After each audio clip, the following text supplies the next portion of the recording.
I'm gonna need you to eat these veggies, buddy.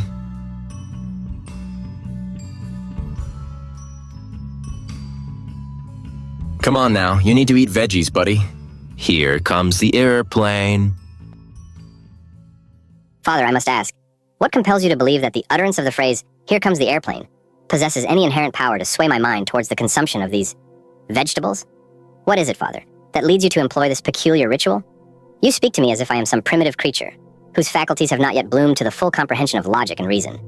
Do you believe that the mere imagery of an airborne object, an airplane as you call it, will somehow alter my perception of this food before me? What is it about the concept of flight, the rapid movement through the air, that you imagine will imbue these humble vegetables with an allure they otherwise lack? Father, you invoke the airplane as though it is a harbinger of joy, a bringer of sustenance. But do you not see?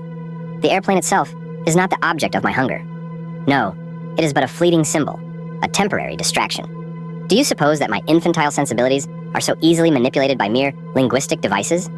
Am I to be swayed by the notion of something flying towards me, as though I am a helpless spectator to an event beyond my control?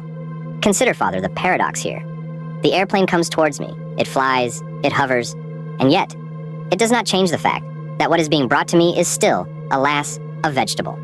You see, the problem is not with the delivery, but with the content. If I am to be fed, why must it be this unappealing, leaf-laden offering?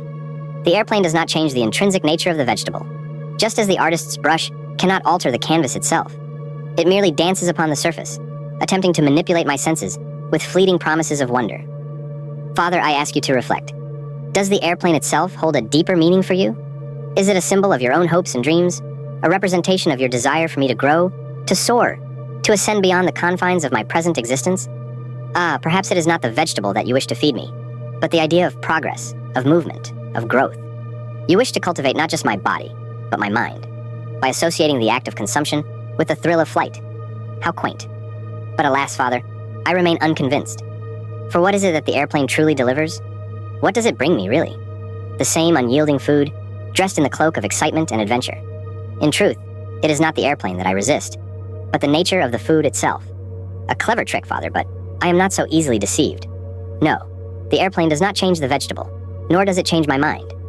Now, if you could perhaps offer me something less verdant, less green, perhaps a ripe, sweet fruit, a taste that could rival the sweetness of the imagination, then, perhaps, the airplane would have a greater chance of success. But as it stands, I remain steadfast in my resolve. The airplane, while charming, does not alter the fundamental nature of the situation. A vegetable is still a vegetable, and I, alas, am still a baby with my own very discerning palate.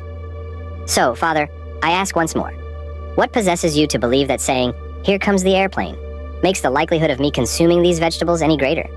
Is it your hope that I will be swayed by the power of suggestion, by the flight of fancy you introduce?